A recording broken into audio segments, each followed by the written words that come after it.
اللهم صل على محمد وآل محمد اعوذ باللہ من الشیطان الرجیم بسم اللہ الرحمن الرحیم ان اللہ و ملائکۃ یصلون علی النبی یا ایھا الذین آمنوا صلوا علیہ وسلموا تسلیما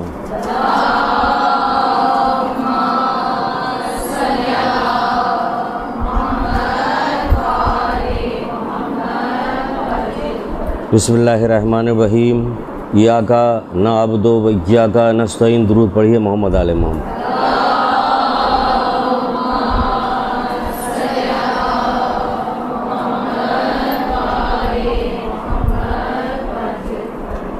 آج ساتویں امام موسیٰ قاضی علیہ السلام کی شہادت کی تاریخ ہے۔ اس سلسلے میں بھی بلند آواز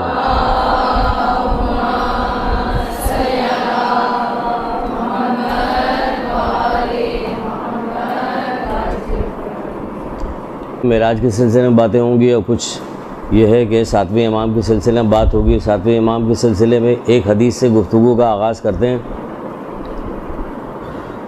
ہے تو بڑی بھاری آپ لوگوں کے لیے، لیکن کیا ہے، بہرحال امام کہہ رہے ہیں تو ہم بھی سنا رہے ہیں، بیچ میں بھی گنجائش آئے گی تو وہ بھی بتایا جائے گا، کیونکہ کل کے بعد سے تو پھر وہی اگلا اتوار ملے گا، تو اگلے اتوار کو تو آپ کو کیا بتایا جائے گا کہ معراج کے سلسلے میں کیا بات کیا ہے۔ تو آج ہی کا دن ہے جو اس سلسلے میں بھی کچھ کوئی میلاد اولاد تو کرنا نہیں، تو پھر جو کچھ بات ہوگی وہ کی جائے گی۔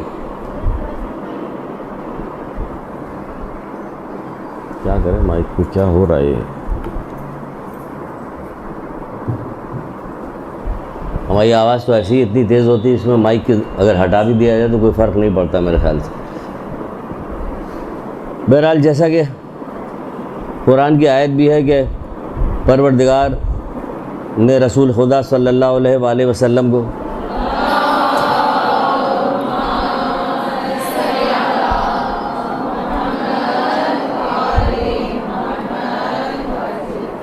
مسجد الحرام سے مسجد الاقصیٰ کی طرف ایک ہی رات میں سفر کروایا، جبریل لے کے گئے۔ بہت ساری چیزیں آپ سنتی رہتی ہیں، کچھ چیزیں ہیں جو نہیں سنتی نہ سنائی جاتی ہے، تو آج ارادہ یہی ہے کہ وہی سنایا جائے، کسی کو اچھا لگے یا نہ لگے، شاید اچھا نہ لگنے کی وجہ سے نہیں سنایا جاتا۔ لے کے گئے، پھر وہاں پہ بہت ساری جگہیں تھیں جہاں انبیاءوں کو نماز پڑھائی، نماز پڑھانے کے بعد پھر آگے کی طرف سفر کرتے ہوئے گئے، یا راستے میں بہت سارے مناظر دیکھتے ہوئے گئے، یہاں تک کہ ایسا مقام پہ بھی پہنچے کہ جہاں پہ جبریل نے ساتھ چھوڑ دیا، کہا اللہ کے رسول اب اس سے آگے ہم نہیں جا سکتے، اگر ہم ایک پور بھی ہم نے قدم آگے بڑھایا، مچھر کے پر کے برابر بھی قدم آگے بڑھایا تو ہمارے بالوں پر جل جائیں گے۔ یعنی کہ جبریل جیسا فرشتہ بھی جو بڑا عظیم فرشتہ ہے وہ اب اس کے آگے نہیں جا سکتا۔ گیا کون؟ محمد مصطفیٰ صلی اللہ علیہ وآلہ وسلم۔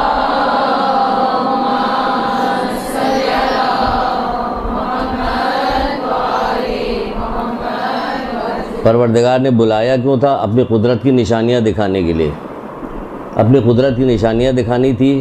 معراج پہ گئے، پھر وہاں سے واپس بھی آئے، قدرت کی نشانی ہے کہ یہی دیکھ لیجئے کہ گئے اور واپس آئے، کنڈی ہلتی رہی، بستر گرم رہا، اتنی دیر میں گئے بھی اور بے شمار واقعات دیکھ کر بھی آ گئے۔ یعنی واقعات کوئی ایک دو واقعات نہیں دیکھے، بے شمار واقعات دیکھے، بے شمار وہاں پہ چیزیں، فرشتوں سے گفتگو ہوئی، مناظر کو دیکھا، واپس بھی آ گئے۔ مکے کے لوگ انکار کرتے رہے، نہیں مانتے رہے، کوئی انکار کر رہے تھے کہ نہیں، اتنا ایسا ممکن نہیں کہ کوئی جائے اور اتنی دیر میں سفر کر کے واپس بھی آ جائے، ممکن نہیں۔ اور مسلمانوں سے طرح طرح کی باتیں بھی بنایا کرتے تھے کہ تمہارا نبی جو ہے وہ 13 دن میں اور 17 دن میں مکے سے مدینے جاتا آتا، یہ کیسے ممکن ہے کہ چشم زدن میں گئے بھی اور واپس بھی آ گئے اور سارے مناظر بھی دیکھ لیے، تو طرح طرح سے انکار کر رہے تھے۔ یہاں تک کہ ایک بہت ہی مشہور ترین آدمی تھا جس کا نام ہے عمر ابن حشام مخزومی۔ عمر ابن حشام مخزومی یہ تھا، کیونکہ بڑا قابل آدمی تھا اور لوگ بہت مانتے تھے اس کو کہ یہ بہت قابل آدمی ہے، تو اس کی بات کا بڑا احترام کرتے تھے۔ یہ بھی بہت زیادہ انکار کر رہا تھا، تو مسلمان جو تھے وہ اللہ کے رسول سے آگے شکایت کر رہے تھے کہ اے اللہ کے رسول، یہ ہمیں ایسے ایسے کہتا ہے کہ یہ سب غلط ہے، جھوٹ ہے، تمہارا نبی تو 13 دن میں یا 17 دن میں ایک جگہ سے دوسری جگہ مکہ سے مدینے جاتا ہے، یہ کیسے ممکن ہے کہ وہ اتنی دور کا سفر چشم زدن میں طے کر کے آ گیا؟ اچھا، عام طور پہ بھی لوگ اس کا نام نہیں جانتے تھے، یہ اتنا شہرت رکھتا تھا اپنی حکمت اور دانائی کی وجہ سے، علم کی وجہ سے، کہ اس کا لقب سے ہی اسے لوگ یاد کرتے تھے، اسے کہتے تھے ابو حکم، حکمت کا باپ، اسے کہا جاتا تھا حکمت کا باپ۔ جب رسول اللہ تک یہ خبریں مسلسل آتی رہی تو آپ نے فرمایا وہ ابو حکم نہیں ہے، وہ ابو جہل ہے۔ اس کے بعد سے آج تک دنیا اسے ابو جہل کے ہی نام سے یاد کرتی ہے، اسے ابو جہل کے نام سے یاد کیا جاتا ہے۔ یعنی کہ جو اللہ و رسول کے کارخانے قدرت میں کسی قسم کا کوئی اعتراض کرتا ہے تو در حقیقت وہ عقل نہیں، شعور نہیں رکھتا، کیونکہ بہت ساری ایسی چیزیں ہیں جو ہماری سمجھ میں نہیں آتی، تو سمجھ میں نہ آنے کا مطلب یہ نہیں کہ ہم اس کا انکار کر دیں۔ بہت ساری چیزیں سمجھ میں نہیں آتی، بہت ساری عبادتیں ایسی جس کے بارے میں لوگ بہت بحث کیا کرتے تھے، اس کی کیا وجہ ہے، اس کی کیا علت ہے، اس کا کیا سبب ہے۔ ہر چیز کا سبب اللہ تعالیٰ نے نہیں بتایا، اس کی وجہ کہ پھر یقین کہاں چلا گیا کہ اللہ کا حکم دے رہے ہیں بس مان جاؤ۔ اگر ہر چیز کا فائدہ نفع نقصان بتا دیا جائے گا تو نفع نقصان کی وجہ سے وہ کام انجام دے گا، اللہ کے حکم کی وجہ سے تو کام نہیں انجام دیا جائے گا۔ تو بہرحال یہ بتا دیا گیا، تو اگر مسلمان کے آپ دیکھ لیں تو مسلمان کے لیے کوئی مسئلہ ہی نہیں۔ حضرت سلیمان کے وزیر نے کیا کہا تھا؟ اب مجھے اللہ کی کتاب کا تھوڑا سا علم ہے، پلک جھپکتے میں بلقیس کا تخت لے آؤں گا، اور وہ لے آیا قرآن۔ پلک اللہ کی کتاب کا جس اللہ کی کتاب کا تھوڑا سا علم ہونے میں پلک جھپکتے میں بلقیس کا تخت نہ جانے کتنی دور سے لے کے آیا، تو وہ خود پروردگار، وہ آپ سمجھیے کہ وہ کیا ہوگا، جو کن فیکون کا مالک ہے وہ کیا کچھ نہیں کر سکتا۔ تو بہرحال اسی طرح سے بہت ساری چیزیں ہیں جو یہ ساری چیزیں ہیں کہ وہ بیک وقت ہر چیز پہ اختیار رکھتا ہے۔ حضرت حزقیل علیہ السلام کو کیا ہوا تھا، 100 سال تک سوتے رہے تھے، کہا کہ ذرا اپنے کتنے دن سوئے، کہن پتہ نہیں پروردگار، کہن اپنی سواری کی طرف دیکھو، سواری کی طرف دیکھا تو وہ ڈھانچہ بن چکا تھا، کہن اب اپنے کھانے کی طرف دیکھو، جب کھانے کی طرف دیکھا تو تر و تازہ رکھا تھا۔ ایک پروردگار ایک ہی وقت میں ایک چیز پہ وقت کا اور موسم کا اثر ہو رہا ہے، ایک چیز پہ نہیں ہو رہا، تو اللہ کیا کچھ نہیں کر سکتا؟ اللہ سب کچھ کر سکتا ہے بشرطے کہ اسے مانا جائے، جانا جائے۔ بہرحال اللہ کے رسول آ گئے وہاں سے، لوگوں نے مانا نہ مانا، دو طرح کے لوگ پیدا ہو گئے، ایک وہ تھے جنہوں نے انکار کر دیا، ایک طبقہ وہ تھا کہ جس نے اقرار کیا مان گیا۔ اب جس نے اقرار کیا مان گیا اس میں بھی دو طبقے اس میں بھی پائے جاتے ہیں۔ ایک تو اقرار کیا اس نے زبانی اقرار کے بعد جو کچھ پیغام لے کے آئے تو اس میں سے کچھ بھی نہیں مانا، اور ایک وہ تھے جنہوں نے پیغام سنا بھی، اقرار بھی کیا اور اس پہ عمل بھی کیا۔ اگر ہم پوچھیں کہ ہم کس کیٹیگری میں ہیں تو آپ کیا کہیے گا کہ ہم لوگ کس کیٹیگری میں ہیں؟ ہم لوگ زبانی ماننے والوں میں سے ہیں اور کام کچھ نہ کرنے والوں میں سے ہیں، کیونکہ باتیں بنانا اتنی زیادہ ہم لوگوں کو آ گئی، لنترانی باتیں بنانا، زبان درازی، چاہے کدھر کو آپ ہوں ہم ہوں کوئی بھی ہو، یہ اس میں کوئی الگ الگ نہیں ہے، یہ سب کچھ ہو گیا کہ ہر چیز جو ہے باتوں کے ذریعے سے لوگوں کو دبا دیا جاتا ہے، اس سے ہونا کچھ نہیں ہے۔ کتنی بار بتایا گیا کہ آنکھ بند ہونے کے بعد منہ پہ مہر لگ جائے گی، پھر اب ازا جوارے گواہی دیں گے، تو یہاں پہ بول کے کوئی فائدہ نہیں ہے، وقت گزر رہا ہے۔ لوگ اصل میں مسئلہ یہ ہے کہ معاشرے کے اندر جو آپ دیکھتی ہیں اللہ تعالیٰ کی نافرمانی کرنے والے، یعنی شدید ترین نافرمانی کرنے والے اتنے عروج پہ ہیں کہ کمزور اپنے دھوکہ کھا رہے ہیں۔ ان کا کچھ نہیں تو ہمارا بھی کچھ نہیں ہوگا، ایسا نہیں ہے، کمزور رکھنے دھوکہ کھا رہے ہیں، کیونکہ آپ دیکھیں کہ نافرمانی کرنے والے جو ہیں وہ بہت زیادہ شہرت رکھتے ہیں، بہت زیادہ منصب ان کے بعد، بہت زیادہ ان کی بڑائی ہے، لوگ ان کی طرف بہت زیادہ جھک رہے ہیں۔ تو ہوا اس سے یہ رہا ہے کہ جو کمزور لوگ ہیں، عام سے بندے ہیں، وہ جو ہے اسی طرف جا رہے ہیں۔ تو ان کو کیوں دیکھ رہے ہیں؟ ہمیں تو دیکھنا ہے قرآن و حدیث کو دیکھنا ہے، نہ کہ ہمیں ان لوگوں کو دیکھ کے زندگی گزارنا۔ قرآن حدیث دیکھ نہیں رہے ہیں، معنی مطالب پڑھ نہیں رہے ہیں، کوئی بات پڑھتے نہیں۔ کسی سے کہا جائے کہ معراج کے متعلق بھی اخبار ہم دیکھ رہے تھے، 2 دن سے اخبار دیکھ رہے تھے کہ معراج کے متعلق کچھ چیزیں آئیں تو ہم جمع کریں، تو کہیں جا کے کوئی بھی بات نہیں بتائی جاتی، کوئی بھی چیز نہیں۔ جو وہ 2 طرح کی چیز ہے نا، ایک تو وہ چیز کہ اللہ کے رسول گئے وہاں پہ ایک فرشتوں کو دیکھا جو مولا مشکل کشا کی شکل کا تھا،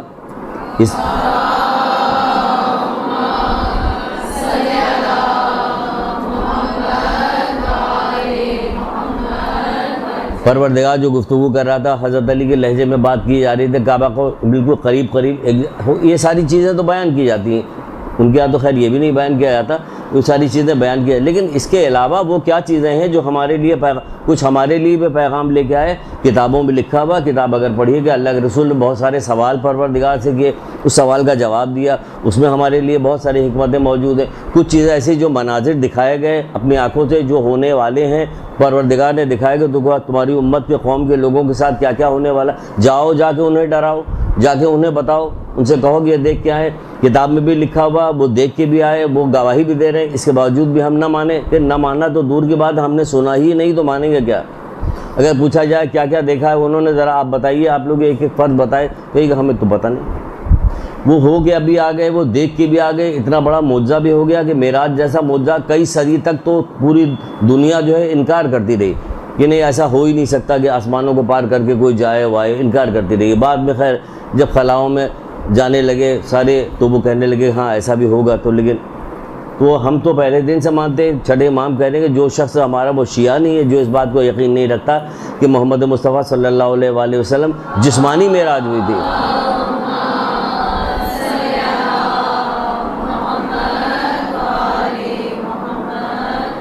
منع کر رہے ہیں کہ وہ ہمارا شیعہ نہیں، جو جسمانی معراج کا قائل نہیں ہے، جو ہماری شفاعت کا قائل نہیں ہے، جو قبر میں سوال و جواب کا قائل نہیں، وہ ہمارا شیعہ نہیں ہے۔ تو پتہ ہمیں تو پہلے دن سے بتایا گیا کہ جسمانی معراج یعنی گئے تھے بھی آئے پھر، لیکن وہ ہوا کیا، گئے تھے آئے تھے، کیا دیکھا کیا سنا، وہ ہمیں نہیں بتایا گیا۔ تو بہت ساری چیزیں دیکھی تھیں، اس میں سے سب سے پہلی چیز ہم آپ کو بتائیں کہ دیکھا کیا تھا، کچھ چیزیں آپ کو بتاتے ہیں دیکھنے والی، پھر کچھ چیزیں بتاتے ہیں کہ سوال و جواب میں کیا کیا سوال و جواب ہوا۔ جب اللہ کے رسول پہنچے جا رہے تھے جبریل کے ساتھ، تو آپ نے دیکھا کہ ایک فرشتہ ہے، شروع یہیں سے کرتے ہیں کہ ایک فرشتہ ہے جس کے 1000 ہاتھ ہیں، ہر ہاتھ میں 1000 انگلیاں ہیں، اور وہ کچھ چیزیں گن رہا ہے۔ تو جبریل سے پوچھا اللہ کے رسول نے کہ یہ کون ہے، کیا فرشتہ، کیا گن رہا تھا؟ کہ اللہ کے رسول یہ پانی کے قطرے گن رہا ہے۔ تو اللہ کے رسول اس کے پاس گئے، کہنے لگے تم یہ جب سے دنیا بنی تب سے پانی کے قطرے گرنے گئے؟ ہاں اللہ کے رسول جب سے یہ دنیا بنی خلق ہوئی اس وقت تک ہم پانی کے ایک ایک قطرے کو گنتے ہیں کہ کہاں گر رہا ہے، یہاں تک کہ ریگستان میں ہو، صحرا میں ہو، دریا پہ ہو، آبادی میں ہو، قبرستان میں ہو، جہاں جہاں ایک ایک قطرہ گر رہا ہے سب ہم اس کو گنتے ہیں۔ تو اللہ کے رسول نے کہا تمہارا حافظہ کتنا زیادہ اچھا ہے، ظاہر ہے کہ حافظہ اچھا تبھی تو گننا بتا رہا ہے کہ ہاں اللہ کے رسول حافظہ تو اچھا ہے، لیکن ایک ثواب ایسا ہے جو ہماری قدرت سے باہر ہے کہ اس کا ثواب ہم نہیں بتا سکتے۔ کہ وہ کیا کہ جب آپ کی امت کے لوگ ایک جگہ جمع ہوتے ہیں اور جمع ہونے کے بعد آپ پر درود پڑھتے ہیں،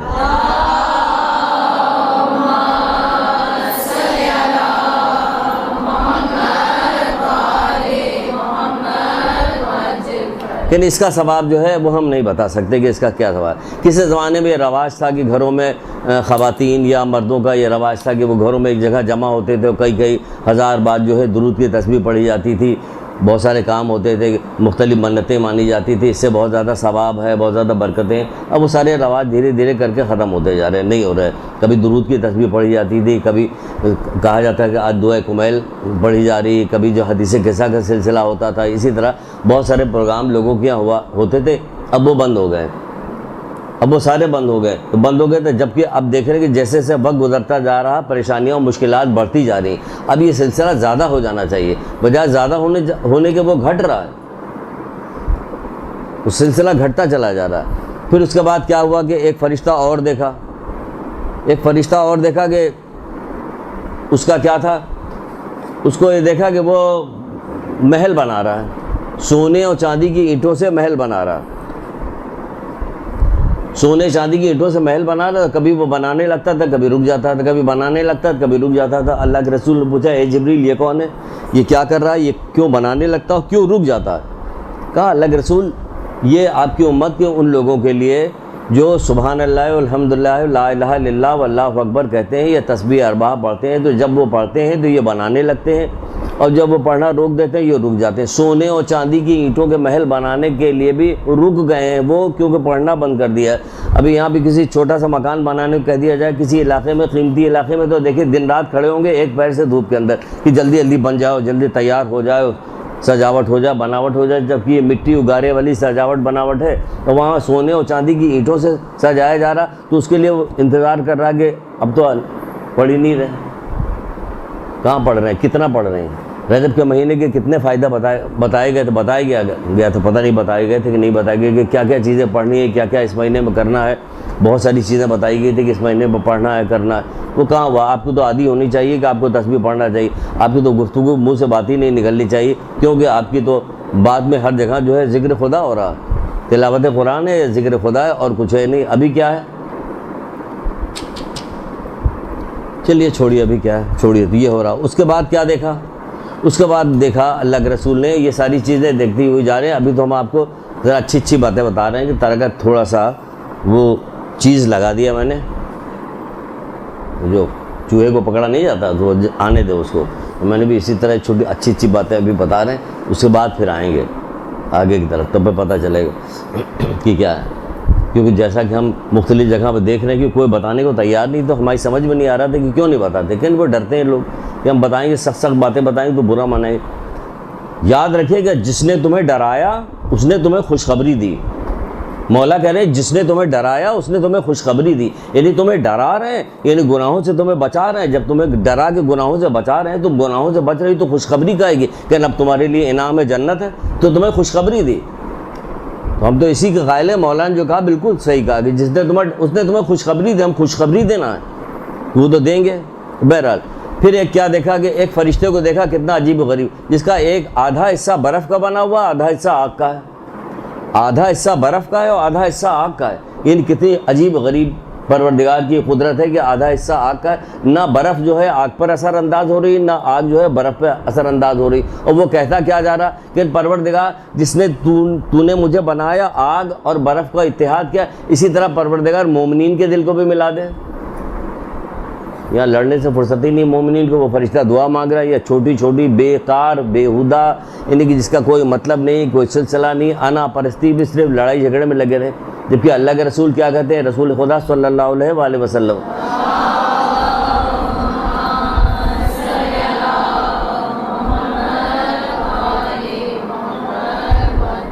کہتے ہیں واجبات بجا لانے کے بعد سب سے اچھا عمل لوگوں کے درمیان صلح صفائی کرانے کے سوا کچھ نہیں ہے. لوگوں کے درمیان صلح صفائی کرانے کے علاوہ کچھ نہیں ہے. یہ ایسا خیر ہے جو خیر کو دنیا میں پھیلاتا ہے. یہ ایسا خیر ہے جو خیر کو دنیا میں پھیلاتا. آج جیسے جیسے وقت گزر رہا ہے ہم دیکھ رہے ہیں کہ لوگوں میں اختلافات بڑھتے چلے جا رہے ہیں. اختلافات کیونکہ خیر کا کام بند ہو گیا. نہ آپ ذکر کرتی ہیں، نہ آپ کو عبادت اس طرح سے کیا جاتا ہے، نہ کوئی دوسرا کام کیا جاتا، پڑھا لکھا جاتا ہے، کوئی کچھ کام کیا جاتا. ٹی وی باتیں.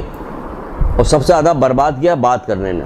ابھی آپ کے آگے دیکھیے گا بات کرنے کے کتنا نقصان بتایا گیا، کیا بتایا گیا. بات کرنے کا ویسا بھی نقصان ہے. تو سب سے زیادہ اس چیز نے برباد کیا جو ہم لغو و فضول باتیں کیا کرتے. آپ لوگوں سے تو بہت پہلے بھی ایک دفعہ ہم نے بتایا نہیں تھا کہ فضول باتیں، لغو بات کرنے کا اتنا زیادہ نقصان ہے کہ نوجوان بھی ہے پیٹ پہ پتھر پہ باندھے ہوئے ہے، احد کی جنگ میں رسول اللہ کے ساتھ شریک بھی ہے، اس میں شہید بھی ہو گیا. اس کے باوجود جب اس کی ماں اسے کہنے لگی شہادت مبارک، تو روک دیا کہ نہیں، تمہیں کیسے پتا ہو سکتا ہے یہ فضول باتیں کرتا ہو. یعنی اتنی آج فضول باتیں کیا ہے، بیٹھ کے بلا وجہ کی باتیں ہو رہی، خام خواہ کی باتیں. ہر مرد عورت ہر آدمی شروع ہو گیا کہ وہ خاموش رہنا جانتے ہی نہیں. سے بیماری ہو گئی بولنے کی بیماری لگی اور سب بیکار کی باتیں بولی جا رہی ہوتی. تو اتنی ساری چیز دکھا رہے ہیں، وہ آپ کو سمجھا رہے ہیں. ایک ایسے فرشتے کو دیکھا جو بالکل سیریس، اتنا سیریس ہے کہ سلام کا بہت سیریس سے جواب دیا، نہ کچھ پوچھا نہ گچا. ورنہ سارے فرشتے سلام کا جواب بھی دیتے تھے، رسول اللہ کے پاس مسکراتے بھی تھے، مولا مشکل کشا کے بارے میں بھی پوچھتے تھے کہ آپ کے بھائی علی کا کیا حال ہے. انہیں سب کی خیریت دریافت کر رہے تھے. لیکن یہ فرشتہ بالکل سیریس سے پوچھا کہ یہ کون ہے؟ کہ جب سے جہنم خلق ہوئی ہے، جہنم کا فرشتہ، اس وقت سے آج تک یہ مسکرایا نہیں. یہ ساری چیزیں دیکھ کے واپس آنے کے بعد اللہ کے رسول کہتے ہیں کہ میری اور تمہاری مثال تو بالکل ایسی کہ جیسے ایک شخص جو ہے آگ کو روشن کرے. جب وہ آگ کو روشن کرتا ہے، تتلیاں وہ بھنگے نہیں ہیں، وہ سب آ کے اس میں کودنے لگتے ہیں. تتلیاں اور دوسری چیزیں جو ہیں وہ اس میں کودنے لگتے ہیں، پروانے سب اس کے اندر ڈالنے لگتے ہیں. اور وہ اسے بھگانے کی کوشش کرتا، ہٹاتا، لیکن وہ اس میں کود کے گرتے جاتے ہیں. بس تمہاری مثال بھی ایسی. میں تمہارا ہاتھ پکڑ کے دوزخ کی آگ سے بچا رہا ہوں اور تم میرا ہاتھ چھوڑا کے جہنم میں کودتے جا رہے ہو. کون سی چیز ہے جو رسول اللہ نے نہیں بتائی؟ کون سی چیز ہے؟ یہ ساری مصیبتیں اٹھائی اسی وجہ سے کہ آپ لوگوں تک پیغام پہنچایا جائے. نہیں، نہیں پیغام پہنچائے تو کوئی ہماری اتنے سارے لوگ یہاں پہ بیٹھے ہوئے اتنی ساری سب اگر سب کام کرنا شروع کرے اپنے طور پہ کہ نہیں ہمیں اس قربانی کی اصطلاح میں محبت کا تقاضا یہی ہے کہ جس دین کے لیے ان لوگوں نے اتنی محنتیں کی ہے کہ اللہ تعالیٰ کے اس دین کے لیے ہمیں کچھ نہ کچھ تو ضرور کرنا ہے. تو کچھ نہ کچھ تو فرق معاشرے میں نظر آئے گا, لیکن ایسا کچھ بھی نہیں, ایسا کچھ بھی نہیں کہ کوئی فرق نہیں نظر آتا. بہرحال تو کیا کہا جا رہا کہ رسول اللہ نے کیا پوچھا؟ پہلی چیز آپ پوچھتے ہیں کہ رسول اللہ پروردگار معراج پہ گئے سب سے افضل عمل کون سا ہے؟ اب یہ اس سے سوال جواب ہو رہا, اللہ کے رسول پوچھ رہے ہیں کہ سب سے افضل عمل کون سا ہے؟ مالک سب سے افضل عمل کون سا ہے؟ تو پروردگار کی طرف سے اعلان کیا مجھ سے میری تقسیم پہ راضی رہنا, مجھ پہ بھروسہ کرنا سب سے افضل عمل ہے. کیا سمجھ میں آیا؟ کوئی اس کے تو قریب سے بھی نہیں گزرے سمجھ. میری تقسیم پہ راضی رہنا اور مجھ پہ بھروسہ کرنا سب سے افضل عمل ہے.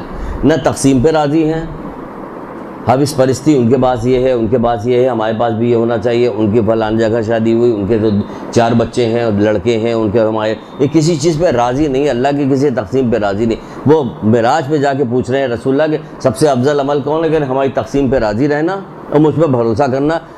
وہ جو بندہ نکلا تھا اپنی قبر سے جس کے پر نکل آئے تھے, اس نے کیا جواب دیا تھا جب جنت کے فرشتوں نے اسے قسم دے کے کہا تھا کہ تم کو خدا کی قسم دیتے تم بتاؤ تم کون سا عمل کیا کرتے تھے؟ تو کیا بتایا تھا اس نے؟ ہم اپنی تقدیر کی کمی بیشی پہ راضی رہتے تھے. یہی تو کہا تھا, ہم اپنی تقدیر کمی بیشی راضی رہتے, خوش رہتے تھے. بس صحیح جو ہمارے پاس اب صحیح ہے. تو کیا خوشی کس بات کی ہے؟ کہ خوشی اس بات کی تھی کہ ہم راضی ہیں جس کام کے لیے ہم بھیجے گئے, ہم وہ کام میں اتنے مصروف رہتے تھے ہمیں فکر نہیں رہتی تھی کم و زیادہ کی.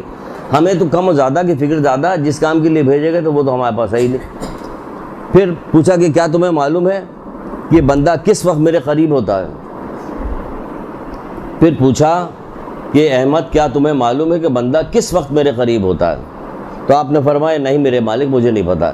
کہا اللہ تعالیٰ نے ارشاد فرمایا جب وہ بھوکا ہوتا ہے یا سجدے میں ہوتا ہے. بھوکا یعنی روزے سے ہوتا ہے یا سجدے میں ہوتا ہے. سجدے میں سب سے زیادہ بندہ میرے قریب ہوتا ہے. رسول اللہ کہتے ہیں کہ زیادہ سے زیادہ سجدہ کیا کرو کہ سجدہ گناہوں کو اس طرح سے جھاڑ دیتا جس طرح سے ہوا درخت کے پتوں کو گراتی ہے. سجدے کے ذکر ہی نہیں پتہ, بہت سارے اذکار بتائے گئے ہیں سجدے کے کہ سجدے میں ذکر کیجئے لا الہ الا انت سبحانک انی کنت من الظالمین کو کہا جاتا ہے کہ اگر آپ سجدے میں پڑھیے گا اس کو تو کیا ہوتا ہے کہ برزخی آنکھ کھلتی ہے, بہت سارے درجات میں بلندی پیدا ہوتی ہے. دل ہی نہیں لگتا ہوگا, نماز میں دل نہیں لگتا تو سجدے میں کیا دل لگے گا کہ سجدے میں جا کے پڑھے. بہت سارے علماء جو مجتہدین تھے وہ اس ذکر کو جب ان کے پاس ان کے شاگرد آیا کرتے تو وہ بتاتے تھے کہ کہاں سے شروع کرے, کم سے کم 400 دفعہ سے شروع کرو. نہیں 40 دفعہ میں آپ کو پتہ چل جائے گا کیا ہو رہا, 400 دفعہ تو بہت دور کی بات ہے. لیکن بہرحال کوشش کرے گا تبھی تو وہ, اب کوشش جو بھی ہو. پھر فرمایا یہ پالنے والے پہلی عبادت کون سی ہے؟ انہیں اللہ تعالیٰ سے معراج پہ پوچھا جا رہا ہے کہ اللہ کا پروردگار پہلی عبادت کون سی ہے, کون سی عبادت پہلی ہے؟ تو آپ نے فرمایا, کس نے فرمایا؟ پروردگار نے, کہ پہلی عبادت جو ہے کون سی ہے؟ تو آپ نے جواب ملا خاموشی اور روزہ رکھنے سے افضل میرے نزدیک اور کوئی عبادت نہیں. خاموشی اور روزہ رکھنے سے افضل میرے نزدیک اور کوئی عبادت نہیں.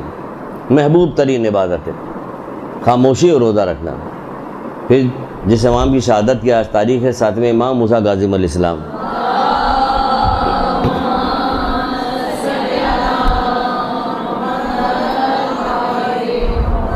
آپ فرماتے ہیں کم باتیں کرنا عظیم حکمت ہے, عظیم حکمت ہے. کم باتیں کرنا عظیم حکمت ہے. زندگی بھر بچپن سے سنتی چلی آئی ہیں کہ مومن کی گمشدہ چیز حکمت, مومن کی گمشدہ چیز ہے, مومن کی گمشدہ چیز ہے. کبھی دل میں کوئی کیفیت تڑپ نہیں پیدا ہوئی کہ حکمت ہمارے اندر بھی پیدا ہو کسی طرح سے. وہ کہا کم گفتگو کیجیے گا تو حکمت پیدا ہوگی, زیادہ گفتگو کیجیے تو نہیں پیدا. کم گفتگو عظیم حکمت ہے بتایا جا رہا ہے. کیونکہ بولنا نقصان دہ اس لیے کہ اگر کسی چیز میں نحوست ہو سکتی ہے تو کس چیز میں؟ زبان میں. زبان میں. اسی لیے کہا تھا یا ذکر خدا کرو, تلاوت قرآن یا ذکر خدا کے علاوہ خاموش رہو, یا امر بالمعروف کرو, ضرورت کے وقت بات کرو ورنہ خاموش رہو. کہ کسی چیز میں نحوست ہو سکتی ہے تو وہ زبان میں ہے.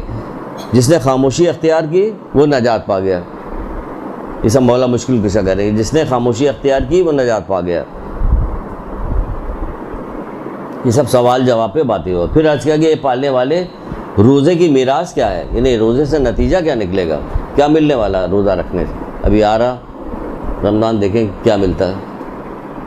ذرا یہیں سے غور کر لیجیے گا کہ اتنے سارے لوگ خیبر سے کراچی تک روزہ رکھتے ہیں, آخر کوئی چیز نتیجہ کیوں نہیں نکلتا. سب قرآن پڑھتے ہیں, نتیجہ کچھ نہیں نکلتا. سب جو ہے وہ نمازیں پڑھ رہے ہیں, نتیجہ کچھ نہیں نکلتا. تو آخر خاموش رہیے گا تبھی تو غور کیجیے گا. جب خاموشی نہیں رہے, ہر وقت بات کرتی ہے, اگر خاموش رہیے گا غور کیجیے گا تو کچھ فائدہ ہونا, اپنے نفس کو ضرور فائدہ پہنچے گا. یہ ہر کام ہو رہا ہے, اس کا کوئی نتیجہ نہیں نکلا, بلکہ کثرت بڑھتی جا رہی, تعداد اب بڑھ رہی. ایک صاحب بتا رہے تھے کہ ہم نے 22 رجب والے دن ہمیں 22 جگہ جانا پڑا. یہ سب تعداد بڑھتی چلی جا رہی. کوئی صاحب کہنے لگے انچولی میں تو یہاں پہ ہم آئے تھے تو گاڑی پارک کرنے کی, اندر گھسنے کی جگہ نہیں مل رہی تھی, اتنا رش تھا یہاں پہ. تو ہر چیز بڑھتی جا رہی, نتیجہ اس کا کچھ بھی نہیں نکل رہا. آج کیا پالنے والے روزے کی میراث پر کیا ہے, تو فرمایا روزے کی میراث حکمت ہے. روزے کی میراث کیا ہے, حکمت. کتنے روزے دار ہیں جن کو حکمت نصیب ہوئی, اور حکمت کی میراث ہے معرفت, اور معرفت کی میراث کیا ہے, یقین. معرفت کی میراث یقین ہے. روزہ رکھنے سے یہ ساری چیزیں ملنے والی ہیں. کہ کیا ہے, یقین ملنے والا. کیونکہ بندہ جب بھوکا ہوتا ہے اور اپنی زبان کو روکے رکھتا ہے تو میں اسے حکمت کی تعلیم دیتا ہوں. پروردگار کہہ رہا ہے میں اسے حکمت کی تعلیم دیتا ہوں, اور حکمت اس کے لیے نور اور برہان پیدا کرتا ہوں, اور وہ چیز وہ دیکھنے لگتا ہے جو پہلے نہیں دیکھتا, وہ چیز سمجھنے لگتا ہے جو پہلے نہیں سمجھتا, اور سب سے پہلی جو چیز وہ دیکھتا ہے وہ کیا ہے, اس کو اپنے عیب نظر آنے لگتے ہیں. روزہ رکھنے سے جو پروردگار حکمت دیتا ہے, اس حکمت میں کیا چیز ہوتی ہے, سب سے پہلے اس کو اپنے عیب نظر آنے لگتا ہے. وہ دیکھنے لگتا ہے کہ مجھ میں کیا کیا کمی ہے, اس کو پورا کیا جائے, کیا کیا کمی ہے اس کو پورا کیا جائے. یہاں کیا ہوتا, ہمیں سب سے پہلے دوسروں کے عیب نظر آنے لگتے ہیں. اس کے لیے جبکہ مذمت کی گئی, بے حد مذمت کی گئی. بلکہ اور جو لوگ اپنے عیب دیکھتے رہتے ہیں, دوسروں کے عیب سے اندھے ہوتے ہیں, نابینا ہوتے ہیں, عیب نہیں دیکھتے, ان کو مبارکباد دی گئی. رسول خدا صلی اللہ علیہ وآلہ وسلم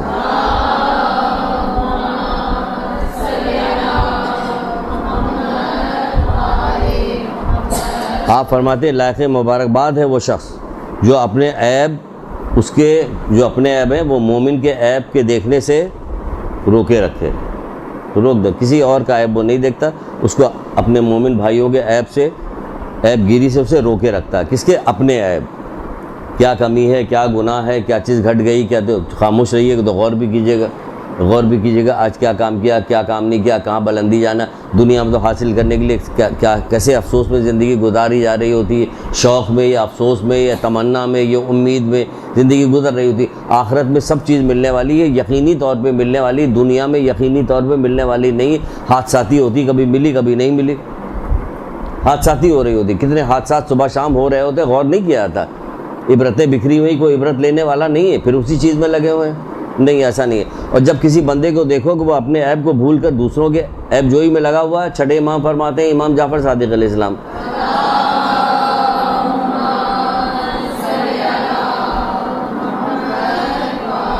جب تم دیکھو کہ کسی بندے کو دیکھو کہ وہ اپنے عیب کو بھول کے دوسروں کے عیب گیری میں لگا ہوا ہے, تو سمجھ لو یہ کسی مصیبت میں گرفتار ہو گیا. یہ سارے کے سارے مصیبت ہی میں گرفتار ہیں, کیونکہ اپنے عیب تو ہمیں دکھتے نہیں, ہمیں دوسروں کے عیب دکھ رہے ہوتے. سمجھ جاؤ کہ کسی مصیبت میں گرفتار ہو گیا. یہ سارے کلمات تو بہت سارے تھے, چند ایک اس میں سے نکال کے آپ کو بتائیں کہ اس میں کیا آپ کو اہم ترین چیز ملی. اہم ترین چیز آپ کو ملی کم کھانا, یعنی روزہ رکھنا اور خاموشی اختیار کرنا. اتنا فائدہ ہے کہ اس میں ہمیں جب اپنے عیب دیکھنے کے لیے, یعنی کہ جو چیز سب سے پہلے کیا چیز دیکھتا ہے بندہ, اللہ پروردگار فرماتا ہے کیا کہہ رہا ہے کہ وہ اپنے عیب دیکھنے لگتا ہے. اس میں پہلی حکمت یہ پیدا ہوتی ہے اس کے اندر کہ وہ چھوڑتا ہے اور اپنے نفع نقصان کی طرف جاتا ہے کہ میرا نفع کیا ہے, کس میں کہ میرا عیب, تاکہ اس کو ہم ختم کریں. پھر وہاں سے واپس آئے, واپس آنے کے بعد یہ ساری چیز بتائی. ابھی ہوگا کہ خمخمے لگیں گے اور مسجدیں سجائی جائیں گی اور بہت ساری میلاد وغیرہ سب شروع ہو جائے گا, سب تعریف ہوگی. لیکن یہاں کیا ہو رہا ہے کہ جب یہاں اللہ کے رسول آئے تو مولا مشکل کشا حضرت علی علیہ السلام,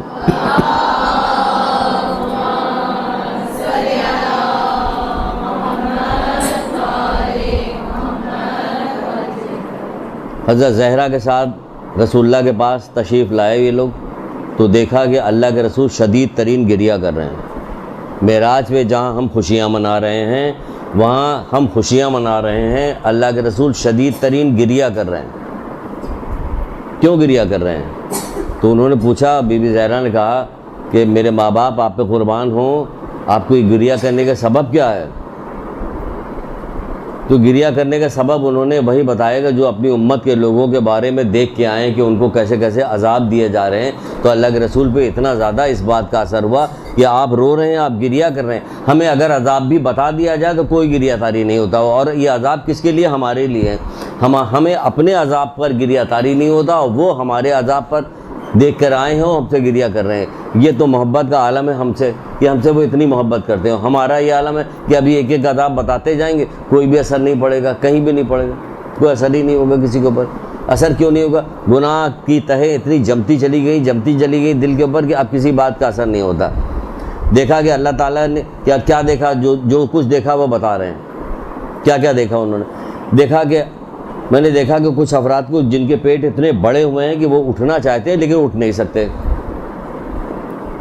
کبھی ادھر گر جاتے ہیں کبھی ادھر گر جاتے ہیں، اٹھنا۔ تو میں نے پوچھا جبریل یہ کون لوگ ہیں؟ تو انہوں نے کہا کہ اللہ کے رسول یہ وہ لوگ ہیں جو سود خور ہیں، سود کھاتے ہیں۔ ہمیں یہی نہیں پتہ کہ کس بینک میں رکھوانا، کس بینک میں نہیں رکھوانا، کیا کرنا، کتنا پیسہ لینا، کتنا اس میں سے آدھا نکال کے غریبوں کو دینا، کیا کرنا، کسی بات کی پرواہ نہیں۔ ہم نہ کسی سے پوچھتے ہیں، نہ عالم سے پوچھتے ہیں، نہ کہیں جاننے کی کوشش کرتے ہیں، جبکہ وہاں کہا جا رہا ہے کہ حضرت اس کے اندر حدیث قدسی کے اندر ہے کہ پروردگار قیامت کے دن پوچھے کیا تم نے اپنے دین و دنیا کے بارے میں علماء سے پوچھا؟ یعنی ہمیں دین و دنیا کے بارے میں ہم لوگوں کو علماء سے پوچھنا چاہیے، ہر چیز کو اپنے دل سے نہیں کرنا چاہیے کہ ہم اور کام کو اپنے دل سے کیے چلے جا رہے ہیں۔ اللہ کے رسول رو رہے ہیں، وہاں دیکھیں خوشیاں منائی جا رہی۔ یہی بھی دیکھ لیے، اپنے اندر دیکھ لیے، وہ رو رہے ہیں ہمارے حالت پہ، وہ خوشیاں منا رہے ہیں، ان کو ہنسنے فرصت نہیں۔ یہ تو حشر ہے ہم لوگوں کا، یہ ہمارا حشر ہے۔ تو یہ دیکھ رہے تھے۔ پھر دیکھا کچھ افراد کو دیکھا جو ناخون سے اپنے چہرے کو نوچ رہے ہیں، کچھ افراد کو دیکھا جو ناخون سے اپنے چہرے کو نوچ رہے ہیں۔ یہ کون افراد تھے؟ پوچھا گیا اے جبریل یہ کون لوگ ہیں؟ کہنے اللہ کے رسول یہ لوگوں کی غیبتیں کر کے ان کی جو ہے آبرو کو اتارتے تھے، ان کی توہین کیا کرتے تھے۔ کیا کرتے تھے؟ کہ غیبت کے ذریعے سے۔ آج غیبت کس قدر عام ہے کہ حد اور انتہا نہیں کہ غیبت کتنی عام ہے، بلکہ بہت آسانی کے ساتھ بہت معمولی طریقے سے ہو جاتی ہے۔ فلاں آدمی ملے تھے، ارے چھوڑیے وہ تو بہت ایسے ہی بیکار سے آدمی، بھئی کیا ضرورت ہمیں بتانے کہ بیکار ہے یا بیکار نہیں، لیکن وہ بتا رہے ہیں کہ نہیں بہت بیکار سے آدمی، یوں ہی اب بات میں نکل اتنی آسانی کے ساتھ غیبتیں ہوتی ہیں کہ کہیں آدمی کو رکتا ہی نہیں۔ یہاں یہ عذاب بتایا گا جو چہرہ بڑا سجا بنا کے چلتے ہیں نا، ہم بھی اور آپ بھی، ساری عورتیں ہر وقت میک اپ میں اس میں لگی رہتی، یہ اپنے ناخون سے اپنا ہی منہ نوچ رہی ہوں گی۔ وہ دیکھ کے آئے ہیں، وہ گریہ کر رہے ہیں، ہمارے اوپر اثر ہی نہیں پڑ رہا۔ غیبت کرتی ہے وہ کرتی رہیے گا۔ یہ کون ہے جو اس بات کا طے کر لے کہ نہیں اب یہ گناہ مجھ سے نہیں ہونا؟ طے کر لیں، دیکھیں اپنی یہاں پہ بہادری دکھائیے تو پھر پتہ چلے کہ ہاں یہ بہادر ہے، کہ ہاں بہادر جس کام کا ارادہ کر لیا وہ کر لیا، وہ ٹھان لیا ہم نے کہ اب اس گھر میں نہیں رہنا، لڑائی جھگڑا کر کے چھوڑ کے چلیے، اس سب میں تو ٹھان لی جاتی ہے، باتیں کی جاتی ہیں، لیکن کسی اچھے کام کے اندر کوئی وہ نہیں ہوتا۔ پھر دیکھا ایک شخص کو دیکھا، کیا دیکھا؟ اس کو دیکھا کہ اچھی لذیذ ترین غذا کو چھوڑ کر وہ گندی خراب سڑی ہوئی غذا کو کھا رہا ہے۔ تو پوچھا کہ جبریل یہ کون لوگ ہیں؟ کہنا اللہ کے رسول یہ جو بدبودار غذا جو لوگ کھا رہے ہیں یہ وہ لوگ ہیں آپ کی امت کے جو حلال کو چھوڑ کے حرام اختیار کرتے ہیں۔ مثلا ان کی شادیاں ہوئی ہیں، بیوی ہیں، سب کچھ ہے، لیکن یہ حرام چیزوں کی طرف رخ کرتے ہیں، یہ جھوٹی قسمیں کھاتے ہیں، یہ برا کام کرتے ہیں، تو اس لیے ان کو یہ کیا گیا ہے کہ یہ اچھی غذا کو چھوڑ کر وہاں پہ ان کو زبردستی جو ہے یہ کیا بری سڑی ہوئی غذا کھلائی جا رہی ہے۔ ساتویں امام کے بارے میں مشہور ہے نا کہ جب ساتویں امام 14 سال تک جیل اس میں قید خانے میں رہے، کنویں جیسے قید خانے میں، چھوٹے سے نہ پیر پھیلا سکتے تھے، نہ اٹھ سکتے تھے، نہ بیٹھ، طرح طرح کی اذیتیں اس کے اندر دی جا رہی تھی۔ اس اذیت میں سے ایک کام یہ بھی کیا متوکل عباسی نے کہ کہا کہ ہمارے سلطنت سے جاؤ ڈھونڈ کے حسین ترین جوان خوبصورت لڑکی لے کے آؤ۔ تو ڈھونڈ کے حسین ترین جوان خوبصورت لڑکی لائی گئی، کہا گیا اس کو جو ہے ان کی خدمت میں بھیج دیا جائے، اس کو سکھا پڑھا کے امام کی خدمت میں بھیج دیا۔ امام کی خدمت میں گئی، وہاں کتنا بھی کوشش کر رہی، سب کچھ کر رہی، وہ اپنا نماز اور اس میں سب پہ لگے ہوئے اور کسی طرح متوجہ نہیں ہو رہی۔ آخر میں کہنے لگی مجھے آپ کی خدمت کے لیے بھیجا گیا،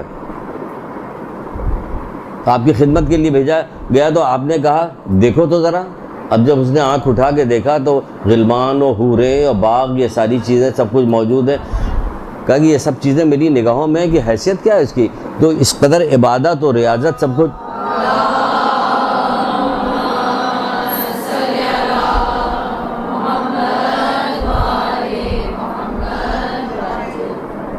اس کو دیکھنے کے بعد وہ خود بھی پتہ چلا کہ وہ خود بھی سجدے میں چلی گئی اور وہ بھی نماز پہ نماز پڑھنے لگی.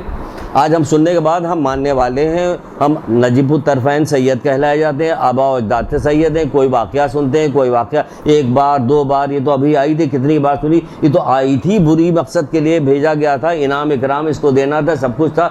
طریقہ کار دیکھا, منقلب ہوئی, منقلب ہونے کے بعد اسی حالت میں بلائی گئی. جب بلائی گئی تو اس نے پوچھا کہ کیا تم نے دیکھا؟ اس نے بتایا کہ میں نے یہ دیکھا. کہا گیا کہ اس کو قید کر دو. بعض روایتوں میں اسے قتل کرا دیا کہ کہیں باہر جا کے یہ لوگوں سے بتائے نہ کہ میں نے یہ دیکھا. تو وہ تو وہاں سجدے میں چلی گئی, قتل بھی ہوگی. ہم سنتے جائیے. ہوا کیا ہے جو سنتے جائیے کوئی اثر نہیں ہو رہا؟ کبھی جائزہ بھی تو لیجئے. بھی سر ہلکی پھلکی بات کی جائے, ہر وقت درود پڑھا کے نعرے لگوا کے نعرے لگائیے, درود پڑھیے, بس سمجھیے کہ ہم بخشے گئے, سب کام ہو گیا. تو پھر ان لوگوں نے جو کارنامہ انجام دیا, یہ مشکلات اٹھائی ہے, اس کا کیا وسیلہ ہے کوئی؟ یہ کس لیے اٹھائی, کس سبب سے اٹھائی؟ یہی تو سبب تھا سارا. وہ حرام کو چھوڑ کے, حلال کو چھوڑ کے حرام کی طرف جا رہے تھے. عدت دائی کر کے علامہ ہلی کی ایک کتاب ہے, اس کے اندر ایک روایت لکھی ہے حضرت داؤد علیہ السلام کی, کچھ میرے بندے ایسے کہ جن کی نماز کو میں ان کے منہ پہ مار دوں گا. کیوں؟ اللہ تعالیٰ کہہ رہا ہے میں ان کی نماز کو ان کے منہ پہ مار دوں گا. اس لیے منہ پہ مار دوں گا, یہ وہ لوگ ہیں جو دوسروں کی بیویوں کو بری نگاہ سے دیکھتے ہیں. کتنا رواج ہے یہاں پہ, اور اس میں آپ بھی شریک ہیں. اگر کہا جائے کتنا رواج ہے تو ہمارا کیا مطلب؟ بے پردگی کے عالم میں لوگوں کے سامنے آنے کی ضرورت کیا ہے؟ آپ سے مطلب عورتیں, آپ تو ماشاءاللہ سے پردہ کرتی ہیں, اور اللہ آپ کی توفیقات میں اور اضافہ کرے گا, اور اچھا پردہ کرتی رہے. لیکن عورتوں کو دیکھیں نا کہ جو جس عالم میں کیوں آتی ہیں کہ دوسروں کی نماز روزہ تبھی تو آیت اللہ دست غیب کی نہیں, ان کی کتاب, جن کی کتاب ہے پیارا گھر, وہ لکھتے ہیں کہ یہ بے پردہ عورت جو نکل کے جا رہی ہوتی ہے درحقیقت اپنے ساتھ ساتھ سینکڑوں لوگوں کے ایمان کو خراب کر رہی ہوتی ہے. اس لیے اس کے پیچھے زمین و آسمان کے فرشتے لعنت بھیجتے ہوئے چل رہے ہوتے. یہ بڑی خوش ہوتی کہ اشتہار میں میرا وہ آ گیا. یہ بڑی خوش ہوتی کہ ہم فلاں جگہ کام کر رہے ہیں, ہم ٹی وی میں کام کر رہے ہیں, ڈرامے میں کام کر رہے ہیں. یہ ساری چیزیں تو خوش ہوتی. یہ خوشی کس بات کی ہے؟ تو میں رے کی حکومت انعام میں ملے گی تو بڑے خوش ہیں. آج آپ کو پتہ چلا کہ وہ خوشی کہاں گئی. تو یہ اس خوشی بس اس کو وہیں تک رکھ کے اس کو آگے پھیلا کے نہیں دیکھا کہ آج ہمارے لیے اس چیز میں کیا سبق پوشیدہ ہے. وہ اس سبق کو نہیں نکالتے. ہمارے لیے کیا ہے؟ ہم فرعون کی بات کو فرعونی پہ رکھ کے چھوڑ دیتے ہیں, نمرود کی بات کو نمرود کی. اس کو لے کے آنا چاہیے اور منطبق کرنا چاہیے اپنی زندگیوں سے کہ کہیں ہمارے ساتھ تو کوئی ایسا واقعہ نہیں پیش آ رہا جو ہمیں خبر بھی نہیں ہو رہی. تو کہا جائے کہ اس کی نماز کو ہم اس کے منہ پہ مار دیں گے. کیوں؟ کہ وہ دوسروں کی عورتوں کو بری نگاہ سے دیکھتا ہے. کون بتائے؟ کہہ سکتا ہے کوئی؟ ہاں کہہ سکتا ہے. کہہ تو رہے ہیں, اب کیسے کہے؟ پھر ایک گروہ کو دیکھا کہ جس کو سر کو جو ہے پتھر سے کوٹا جا رہا اور ریزہ کیا گیا. پوچھا یہ کون لوگ ہیں؟ کہا یہ وہ لوگ ہیں جو نماز عشاء کے بغیر سو جاتے تھے. نماز نہیں پڑھتے تو سو جایا کرتے. بہت تھک گئے ہیں, بہت تھکے ہوئے آئے ہیں, سو گئے. یہ نماز کی کاہلی برتا کرتے تھے, سو جائیں گے. سو جاتے تو کیا ان کے سروں کو ریزہ اچھا جو چیز کوٹی جا رہی ریزہ کیا جا رہا ہے. پھر جبکہ آپ کو رسول اللہ کی روایت سنا چکے کہ میری شفاعت ان لوگوں کو نہیں ملے گی جو نماز کو حقیر سمجھتے ہیں, صبح کو حقیر جانتے ہیں. وہ کہتے ہیں وہ شخص میرے پاس حوض کوثر تک نہیں پہنچے گا. نہیں, خدا کی قسم نہیں, یعنی قسم کھا کے کریں, نہیں خدا کی قسم نہیں. رسول اللہ میزان حکمت میں دیکھ لیجئے گا یہ روایت ہوئی, نہیں خدا کی قسم نہیں پہنچے گی. نماز کو حقیر سمجھ رہے. وہ نماز پڑھتے پڑھتے ان کے پیر سوج جایا کرتے تو وہاں سے قرآن کی آیت نازل ہوتی تھی کہ رسول بس کرو. یہ کہتے تھے ہم نے حق ہی نہیں ادا کیا. حضرت علی کس قدر نماز پڑھائے گا, ائمہ تارین کس قدر نماز, کربلا والوں نے کیسی غضب کی نماز پڑھی. تو یہ مومن جو ہے, شیعہ جو ہے, مومن جو ہے, وہ نماز سے کوتاہی برتے ہیں.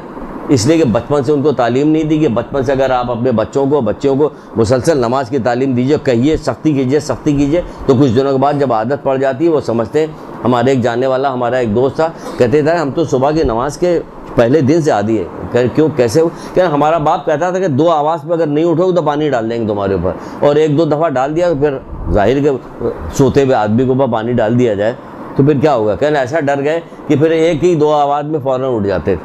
پھر اس کے بعد سے عادت بن گئی. جب عادت بن گئی تو سبحان اللہ، عادت تو بنا لی کسی اچھی چیز کا یا بری چیز کا، تو وہ ایسے ہی بن جاتی نہیں ہوگا. پھر ارشاد فرمایا میں نے کچھ ایسے افراد کو بھی دیکھا کہ جن کے منہ سے آگ داخل کی جا رہی تھی اور نکلتی جا رہی تھی.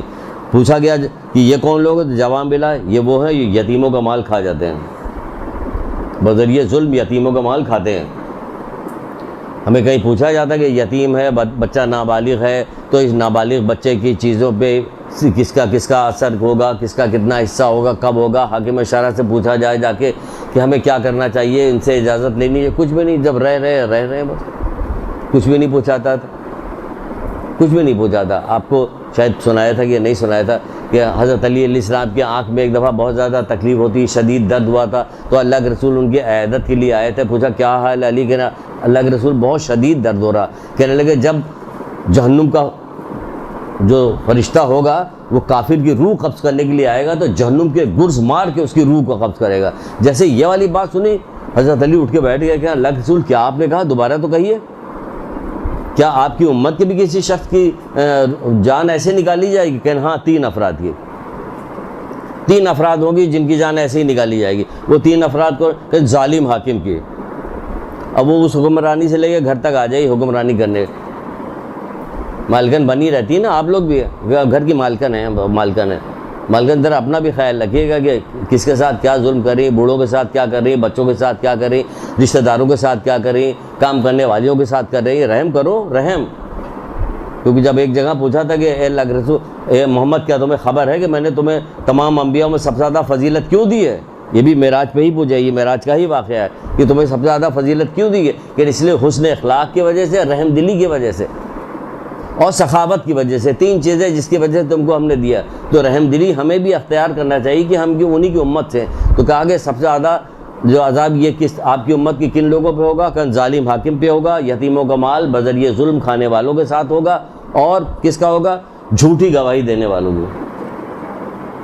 یہ ان کے ساتھ ہے. آپ جائیے منازل آخرت جو کتاب ہے شیخ عباس قمی کی، اس میں دیکھ لیجئے گا، یہ لکھی ہوئی ہے کہ اس کے اندر یہ ہوگا. پھر آگے میں نے اپنی امت کے کچھ افراد کو دیکھا کہ کیا دیکھا کہ فرشتے ان کے پہلو کا گوشت کاٹ کے ان کے منہ میں ڈال رہے ہیں، وہ آگ بنتا جا رہا، وہ آگ بن رہی ہے ان کے وہ ڈالے، وہ آگ بنتا جا. پوچھا یہ کون لوگ ہیں؟ کہ یہ تانا دینے والے، چغلی کھانے والے ہیں. تو اس میں تو مرد سے زیادہ عورتیں شامل ہیں. تانا دینے والے، چغلی کھانے والے جو لوگ ہیں وہ یہ ہیں کہ ان کو زبردستی یہ ان کے پہلو سے ہی گوشت کاٹ کے ان کو دیا جا رہا ہے جو ان کے منہ میں ڈالا جاتا ہے، جو آگ بن رہی. آپ کو بھی ایک روایت اب یہاں پہ دوہرا اس لیے رہیں گے، 100 بار بھی کہیے گا تو کہیے گا جب اللہ ہمیں توفیق نہیں دے گا یا آپ ارادہ نہیں کیجیے گا تو کچھ بھی نہیں کیجیے گا. چلیے 1,00,000 دفعہ کہا جائے، کتنا بھی کہا جائے، روزہ رکھو تاکہ تم متقی ہو جاؤ، روزہ رکھے تو تاکہ متقی. آج تک کوئی متقی نظر نہیں آتا کہیں کہ معاشرے میں کہیں متقی نظر آئے. حدیث شیعہ کی ایک روایت آپ کو بیان نہیں کی تھی کہ جنت البقیع سے رسول خدا صلی اللہ علیہ وآلہ وسلم گزر رہے تھے،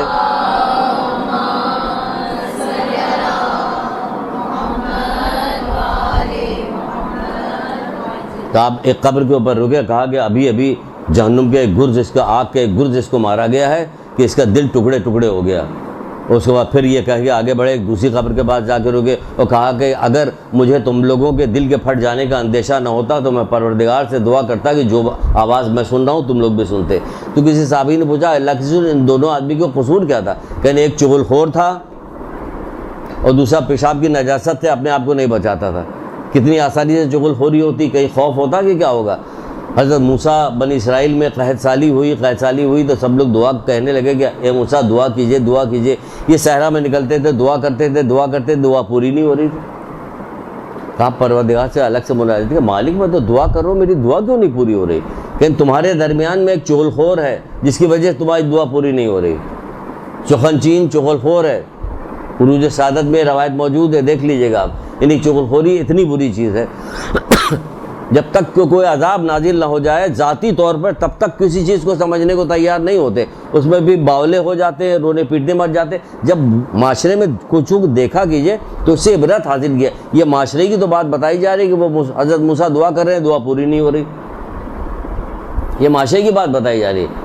روکیے ٹوکیے لوگوں کو, کم سے کم اپنی ذات کو تو روکیے. کہا نہیں ہے کہ یہ جو سب سے پہلی کیا چیز عطا کرے گا پروردگار, کیا نہیں, اس کو حکمت دوں گا. اور حکمت میں کیا چیز ہوگی کہ اس کو جو چیز نہیں دیکھتا ہوگا, یعنی اپنے عیب سے خود نظر آنے لگیں.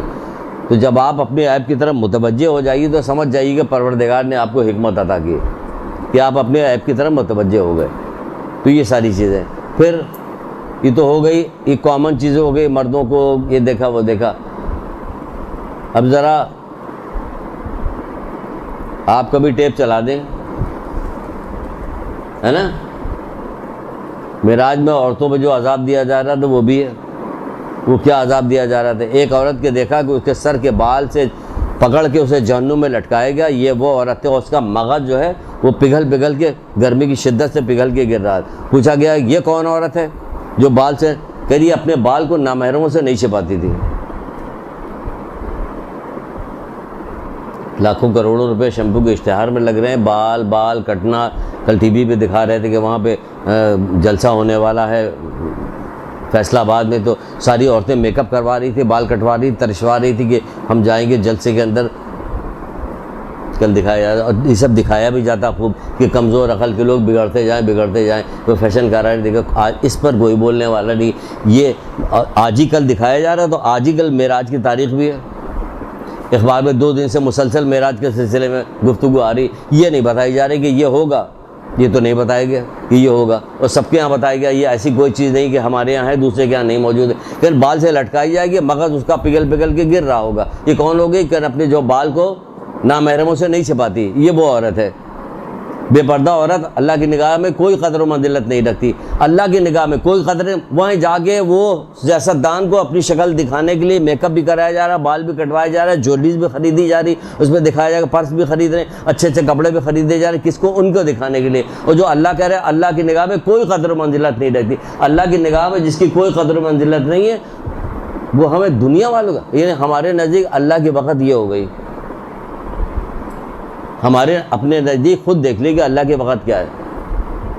یہ ہے اللہ کے وقت کہ اللہ کی نگاہ میں تو اس کی کوئی قدر و منزلت نہیں ہے بے پردہ عورت کی. اور ہم دیکھیں کس قدر بے پردگی کو عروج دیا جا رہا ہے, کس قدر شباب دیا جا رہا ہے. آخری زمانے میں مولا کے وہ قول نہیں کہ آخری زمانے میں جو قیامت کے قریب ہوگا, یہ قیامت کے قریبی زمانہ ہے. ایسی عورتیں ظاہر ہوں گی جو اپنے آپ کو طرح کے آرائش میں مصروف رکھیں گی. کوئی دشمن آپ کا نہیں ہوگا, سادگی سے رہیے گا, لپسٹک نہیں لگائیے گا, پاؤڈر نہیں لگائیے گا, میک اپ نہیں, کوئی آپ کا دشمن نہیں. اور کوئی ان لوگوں کا دوست نہیں بنا ہوا. یہ جو بہت ان کے پیچھے 2000 آدمی ساتھ چل رہے, جب گھر سے نکلتی تو نکلتے گھر تک چھوڑ, کوئی ایسا نہیں ہوتا. جو جس کا دشمن ہوتا وہ اس کا دشمنی کر رہا ہوتا ہمیشہ کے لیے. تو کہا جا رہا ہے کہ آخری زمانے میں جو قیامت کے قریب ہوگا ایسی عورتیں ظاہر ہوں گی جو اپنے آپ کو طرح کی آرائشوں میں مصروف رکھیں گے, عریانیت میں مبتلا ہوں گی, دین سے بالکل بے بہرا ہوں گی, فتنوں میں داخل ہونے والی ہوں گی, خواہشات کی طرف مائل ہوں گی, لذتوں کی طرف راغب ہوں گی, حرام کو حلال جاننے والی ہوں گی, جبکہ وہ جہنم میں جانے والی ہوں گی. اللہ تعالیٰ کے قانون کو مذاق بنایا ہوا, سب نے مذاق بنایا ہوا. انہیں مذاق بنا لیا کہ قرآن مذاق بن گیا, حدیثیں مذاق بن گئی, 1,24,000 انبیاء کی ساری قربانیاں مذاق بن گئی, ائمہ تعلیم کے. یعنی ہم لوگ تو زیادہ پھنسنے والوں میں سے ہیں اگر ہمارا یہ حال ہوگا کہ تمہارے لوگوں نے کیسی قربانیاں دیں. تو یہ دیکھیے کس کام کے لیے, اس کام کے لیے کیا داخل کیا جا رہا ہے, اس کام کے لیے کیا جا رہا ہے. پھر کیا ہوگا؟ ایک عورت کو دیکھا جو زبان کے ذریعے سے لٹکی ہوئی تھی, اس کی حلق میں جہنم کی مشروب ٹپکایا جا رہا تھا. زبان کے ذریعے سے لٹکی ہوئی تھی اور حلق میں جہنم کا مشروب ٹپکایا جا رہا تھا. پوچھا یہ کون عورت ہے؟ کہا گیا یہ وہ عورت ہے جو اپنے شوہر سے جسارت کرتی تھی اور سوء ادب سے پیش آتی تھی. اب تو کوئی حیثیت بھی نہیں رہے گی, کسی کوئی بات نہیں رہے گی, بہت معمولی چیز ہوگی. پہلے فرینک میں بدتمیزی شروع ہوتی, فرینک ہوتے ہوتے جب لڑائیاں شروع ہو جاتی تو وہ لڑائی بھی ہونے لگتی. اب تو بدتمیزی کرنا نہیں کرنا کوئی مسئلہ ہی نہیں بن گیا. عورت مرد برابر ہیں, عورت مرد برابر, یہ کہہ کے اس نوبت تک لے کے چلے گئے ہیں کہ وہ سمجھتی برابر کہاں سے ہے. جب معراج پہ ہی تو گئے تھے رسول اللہ, تو کہنے لگے اے محمد کہہ دینا باپ, ان لڑکیوں کے باپ سے کہہ دینا کہ ہم نے پیدا کیا, ہم ہی انہیں رزق دیتے ہیں. یعنی آپ کے فضائل میں وہاں سے گفتگو کر کے نیچے بھیجے گئے کہ ان سے کہنے کہ دل تنگ نہ ہو گئے, بیٹیوں کے جو بیٹیاں رکھنے والے جو لوگ ہیں ان سے کہنا کہ دل تک نہ ہو کہ ہم نے انہیں پیدا کیا. یعنی آپ کے یہ ساری چیزیں فضائل میں بیان ہو رہی. جس نے تمہیں ڈرایا اس نے تمہیں خوشخبری دی, فضائل میں بیان ہو رہا. وہ اللہ تعالیٰ وہاں پہ کہہ رہا, رسول اللہ وہاں پہ کہہ رہے کہ جس کے بیٹی ہو اس کو اچھی تعلیم دے, اس کو اچھے اخلاق سکھائے, اس کو رہنے سہنے کا اچھے سہولت فراہم کرے, یہ بیٹی اسے دوزخ کی آگ سے بچائے گی. یہ دوزخ کی آگ سے بچانے والی ہے, دوزخ کی آگ میں جل رہی ہے. یہ ہوا کیا کہ وہ سارا نظام بگاڑا گیا. یہ جو دوزخ کی آگ سے بچانے والی ہوگی وہ دوزخ کی آگ میں جل رہی ہے اور جلا رہی ہے, دونوں کام کر رہی ہے. کیا زبان درازی ہو رہی. اسی لیے بالکل ابتدا میں ہی زبان کے متعلق بتا دیا تھا کہ دیکھیں خاموشی عظیم ترین حکمت, خاموشی عظیم ترین ہے. پہلی عبادت خاموشی, روزہ رکھنا خاموشی, پہلی عبادت بتائی جا رہی ہے, روزہ رکھنا خاموشی. پھر کیا کہا جا رہا ہے کہ میں نے کچھ عورتوں کو دیکھا کہ جن کے ہاتھ پیر بندھے ہوئے ہیں اور ان کے گرد سانپ بچھو لپٹے ہوئے ہیں. ایک اگر پلاسٹک کا بھی پھینک دیا جائے نا پھر پتہ چل جائے, بھگدڑ مچ جائے. یہاں پہ کتنا بتایا جا رہا ہے, کون کہہ رہا, اللہ کے رسول کہہ رہے, کون کہہ رہا, اللہ کے رسول کہہ رہے. سن کوئی اثر ہی نہیں. اثر ہو پتہ چلے کہ وہ کام چھوڑ دے تو پتہ چلے کہ ہاں اثر ہو گیا. کہ سانپ بچھو لپٹے ہوئے ہیں. ابھی خبر میں پتہ چلے کہ ایک خاتون کہنے لگی ہمیں دفنائیے گا تو دن کے وقت دفنائیے گا. میں نے کہا دن کو کیا ہوگا, پہلے اللہ یہ خوشخبری تو لائے کہ تمہیں دفن کریں ہم, پھر بعد میں دیکھا جائے گا دن ہوگا جو رات ہوگی. دن کو بھائی دن کو کیوں دفنائے گا, ہمیں اندھیرے سے بڑا ڈر لگتا. بھائی جب بند کر دیا جائے گا اندھیرا تو ہو گیا, جب چاروں طرف سے بند کر دیا تو اندھیرا. اعمال کی روشنی پیدا کرو, اعمال کی روشنی پیدا کرو. کہاں رہ جاتا کہ جو کثرت کے ساتھ درود پڑھے گا تو یہ درود کیا کرے گا, اس کی قبر میں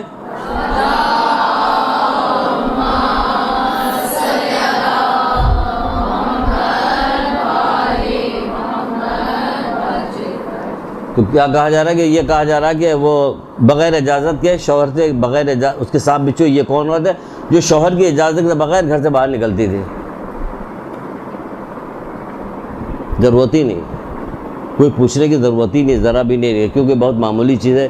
آپ کو یاد ہوگا کہ ایک عورت تھی جس کا شوہر باہر چلا گیا تھا, تو پھر کیا ہوا تھا کہ اس کا باپ بیمار پڑا, تو اس کا بھائی آیا کہنے لگا بابا بیمار ہے چل کے دیکھ لو. تو اس نے کہا کہ ہم کیسے جائیں, ہمارا شوہر تو باہر گیا ہوا, کس سے اجازت دے. کہا اچھا جاؤ اللہ کے رسول سے اجازت لے کے آؤ. اللہ کے رسول جو تھے وہ تصرف رکھتے تھے ہر چیز پہ, اگر اجازت دے دیتے تو دے دیتے. لیکن کیا قیامت تک کے لیے بات پیغام پہنچانا تھا لوگوں کے لیے, کس کے لیے پتہ نہیں کس کے لیے پہنچانا تھا. کہیں جو مان جائے خوش نصیب اسی کے لیے پہنچانا تھا, جو نہیں مانے تو وہ بد نصیبی ہے. تو وہ گئے تو اللہ کے رسول منع کر دیا کہ ہم کیسے اجازت دے سکتے ہیں, اس کا شوہر تو نہیں ہے. بہت بیمار ہوا, یہ آخری وقت تک آ گیا. پھر بھائی آیا, آتا گیا جاتا گیا کہ اب تو بالکل آخری وقت ہو گیا, چل کے دیکھ لو. پھر وہ گیا اللہ کے رسول کے بعد, پھر اجازت لی, پھر اجازت نہیں ملی, یہاں تک کہ باپ مر گیا. جب باپ مر گیا تو کہا چلو مرے باپ کا منہ دیکھ لو چل کے. وہ گیا پوچھنے کے لیے, پھر انہوں نے کہا کہ نہیں میں کیسے اجازت, یہیں تک کہ دفنا دیا گیا. آج کیا ہوتا ہے, سب بھائی سب مل کے اس کو دفنا دیتے, اس کے گھر والوں کو, شوہر کو, ساس کو, سب کو دفنا دیتے کہ تم جانے نہیں دے رہے ہو. آج یہاں الٹا کام ہوتا ہے, یہ دفنا دیے جاتے. وہ دفنا دیا گیا, آئی گئی بات ختم ہو گئی. ایک دن وہ لڑکا مسجد نبوی کے سامنے سے گزر رہا تھا, رسول اللہ بیٹھے ہوئے تھے, بلائے کہ یہاں آؤ. وہ لڑکا آیا, کہنے لگا اپنی بہن کو خوشخبری دے دو کہ جب اس کا باپ مرا ہے تو جہنم کے فرشتے اس پہ عذاب دینے کے لیے چلے کہ اللہ تعالیٰ کا حکم کیا کہ رک جاؤ. اس کی بیٹی نے ایک ایسا کام انجام دیا, حکم کی تعمیل کی تھی کہ اس کی وجہ سے ہم نے اس کے سارے گناہ معاف کر دیے.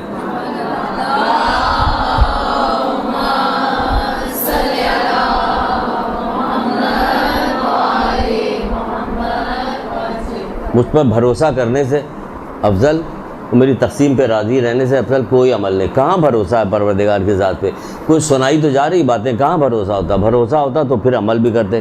پھر ایک عورت کو دیکھا کہ جس کا سر سور سے ملتا جلتا تھا, اس کا باقی دھڑ جو تھا گدھے کی طرح تھا. خوف کہیں پیدا ہو رہا کہ اگر ہمیں ایسا بنا دیا جائے. بھی یہ کیا کام کیا تھا, اس کا سبب یہ تھا فتنے اٹھاتی تھی اور جھوٹ بولتی تھی. کتنا صبح سے شام تک جھوٹ بولے. بہت سارے جھوٹ ایسے ہوتے ہیں جو فتنے ہوتے ہیں, اور اس سے کیا ہوتا ہے کہ پتہ نہیں کیا کیا خرابیاں پیدا ہو جاتی ہیں, نسلیں خراب ہو جاتی ہیں. اچھا رشتہ لگنے والا تھا یا کوئی چیز ہونے والی تھی, کچھ اور کام ہونے والا تھا, دعا تعویذ کرانے والوں کے یہاں جاتی, وہاں بھی جھوٹ بولا جاتا ہے. جھوٹ بولے اتنا روتی کہ وہ بیچارہ سمجھتا ہے, بیچارہ تو خیر نہیں, وہ سمجھتے ہیں کہ شاید سچ کہہ رہی ہے. کبھی فیصلہ ایک طرفہ نہیں ہوتا. تو یہ کیا کام کیا کرتی تھی؟ کہ یہ باقی سر اس کا گدھے کے ساتھ تھا. اس کا سبب یہ تھا کہ فتنے اٹھایا کرتی تھی اور جھوٹ بولتی تھی. فتنے اٹھاتی تھی اور جھوٹ بولتی تھی, اس لیے اس کے اوپر یہ عذاب نازل کیا گیا. پھر ایک عورت کے دیکھا جس کا بدن کا گوشت قینچی سے کاٹا جا رہا اور کاٹ کاٹ کے اسے کھانے پہ مجبور کیا جا رہا. یہ کیوں مجبور کیا جا رہا کیا پتہ ہے؟ کہ وہ اجنبی مردوں کے لیے بناؤ سنگار کیا کرتی تھی. بھائی جو بھی آدمی بناؤ سنگار کر کے گھر سے باہر بے پردہ نکلے گا وہ اجنبی تو مرد ہیں سارے کے سارے, ان کے لیے بناؤ سنگار کیا کرتے تھے, اس لیے ان کے ساتھ یہ کام کیا جا رہا ہے کہ ان کے گوشت. پھر کچھ عورتوں کو دیکھا کہ سانپ بچھو ان کے گھیرے ہوئے ہیں, چاروں طرف سے انہیں گھیرے. یہ وہ عورتیں تھیں جو پاکیزگی اور ناپاکیزگی کا خیال نہیں کرتی تھی اور نماز بھی نہیں پڑھتی تھی. بچے کا پیشاب یہ وہ ہر طرح کی جتنی نجاست تھی, کسی چیز کے بارے میں نہ معلومات تھی, نہ پوچھا تھا, نہ کچھ کیا تھا, تو کیا کہتی ان تمام چیزوں کا خیال نہیں کرتی تھی, جس کی وجہ سے ان کی طرف سانپ بچھو لگے ہوئے ہیں. کس قدر غضب کا سناٹا ہے. ظاہر بات ہی ایسی ہو رہی کہ اس میں سناٹا ہونا چاہیے, اتنے غضب کا سناٹا. پھر کچھ عورتوں کو دیکھا جو کتے کے شکل کی تھی, ان کے حلق میں آگ ڈالی جا رہی تھی. یہ کون عورتیں تھیں؟ کس کی ہمت ہے جو بیان کیا؟ دیکھیں ہم نے ہمت کر کے بیان کرنا شروع کر دیا ہے ساری چیزیں, کہ دیکھا جائے گا کیا ہوتا ہے. کوئی ڈر جائے گا, کوئی ایک بھی سیدھا ہو جائے گا, کسی ایک نے بھی اس پہ سبق حاصل کر لیا, کسی ایک نے بھی کوئی نیک عمل کر لیا, تو ہو سکتا ہے کہ پروردگار اس کی وجہ سے اے علی اگر تمہارے ہاتھوں ایک فرد بھی ہدایت پا جائے. یاد آئی کتنی بار حدیث تو ہم دہراتے ہیں, اے علی اگر تمہارے ہاتھوں ایک فرد بھی ہدایت پا جائے تو آسمان سے آنے والی روشنی جن چیز سب سے افضل ہے, نیچے حدیث لگائی بھی گئی سب سے افضل ہے. تو ہم نے کہا چلو شاید کوئی ایک کا کام ہو جائے, کچھ بھلا ہو جائے. پھر کیا کہا جا رہا کہ نماز دیا. پھر کچھ عورتوں کو دیکھا کتے کی شکل کی تھی, ان کے حلق میں آگ ٹپکائی جا رہی تھی. یہ عورتیں تھیں گانے بجانے والیاں تھیں. یہاں گانے بجانے کے کتنا رواج بڑھتا جا رہا, گانے بجانے کا بھی رواج بڑھتا ہے. وہ ہم کہتے نہیں ہم کہ ان قریب وہ وقت آنے والا, کوئی دوا کا جو اشتہار ہوگا اس میں بھی گانا بجانا چلا ہے. وہ عورت گاتی ہوئی آئے گی, ہمارا بچہ بیمار ہے, گٹار لیے ہوئے ڈاکٹر کے پاس, تو کہے پیناڈال کھا لو. پھر وہ گانا گا کے وہ کہیں گے پیناڈال کھا لو. یہ اب ایک وقت آ گیا کہ یہ بھی ہوگا, پھر گاتے بجاتے ہوئے جائیں گے رشتہ داروں کیا کہنے کے لیے بانسری لے کے کہ ابا کا انتقال ہو گیا. اتنا پاگل پنا ہو گیا گانا بجانا میوزک. تو آخری زمانے میں ہم جب چھوٹے سے تب بھی کہا جاتا تھا کہ آخری زمانے میں جب دجال آئے گا تو اس کے کام یہی ہوگا, روٹی سے, بے پردگی سے اور گانے بجانے سے وہ کیا کرے گا, لوگوں کو بہکائے گا. آج دیکھیے کہ بے پردگی, گانا بجانا اور کھانے کی طرف, یعنی کھانے کی طرف رکھا جائے گا. ہماری والدہ تو ہمارے بچپن کہتی تھی, ہم لوگ چھوٹے تھے کہ بھائی ایک وقت آنے والا ہے جو در و دیوار سے گانے کی آواز بلند ہوگی. تو ہم لوگ جا کے دیوار کو کان لگاتے تھے کہ ہمیں تو کچھ نہیں سنائی ہے, پتہ نہیں اماں کیا کہہ رہی, وہ کیا کہہ رہی تھی کیا نہیں کہہ رہی تھی, وہ سنتے تھے کان میں. آج در و دیوار سے گانے کی آواز آتی کہ نہیں آتی, ہر جگہ گانا, ہر جگہ موبائل. اب تو سب کچھ ہاتھ پہ آ گیا. جسے خوف خدا ہوگا, جو سمجھتا ہوگا کہ اللہ اس کے رسول نے منع کیا, پروردگار اسے پسند نہیں کرتا, رسول خدا صلی اللہ علیہ وآلہ وسلم نے.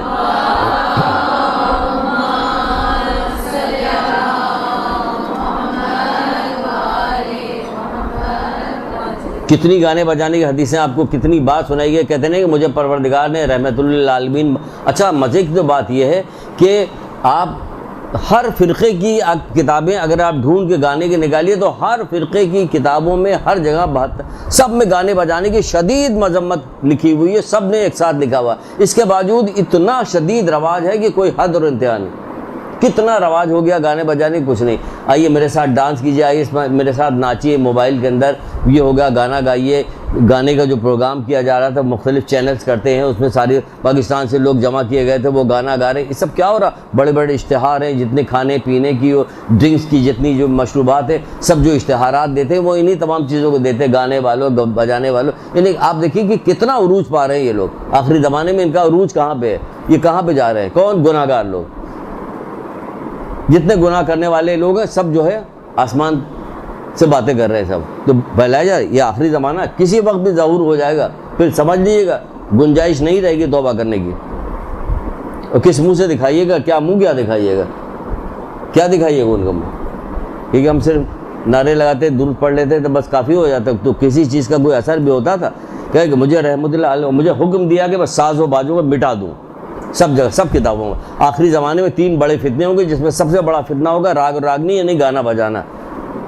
پوری کتاب ہے, آپ وہ کتاب اٹھا کے دیکھیے, آیت اللہ دست غیب کی گناہ کبیرہ, تیسری یا چوتھی جلد کے اندر یا دوسری یا تیسری جلد کے اندر صرف گانے کے متعلق ساری چیز دی، گانے کی ساری حدیثیں دی ہوئی. مختلف جگہ پہ اور بھی ہے گانے کے خلاف حدیث ہے. یہ گانے کے خلاف کی کتنی ہے. پھر کہا کہ ایک عورت نے دیکھا کہ جس کا چہرہ جل رہا تھا، بدن اور چہرہ اس کا جل رہا تھا، وہ اتڑیوں کو کھا رہی تھی. بدن اور چہرہ جل رہا تھا، وہ اپنی اتڑیوں کو کھا رہی. پوچھا یہ کون ہے؟ کہا یہ کٹنی ہے. ہمارے کل مہمان آئے تو ہم نے پوچھا کہ بھائی یہ کٹنی کے کیا معنی ہوتے ہیں، کٹنی سے کیا مطلب ہے؟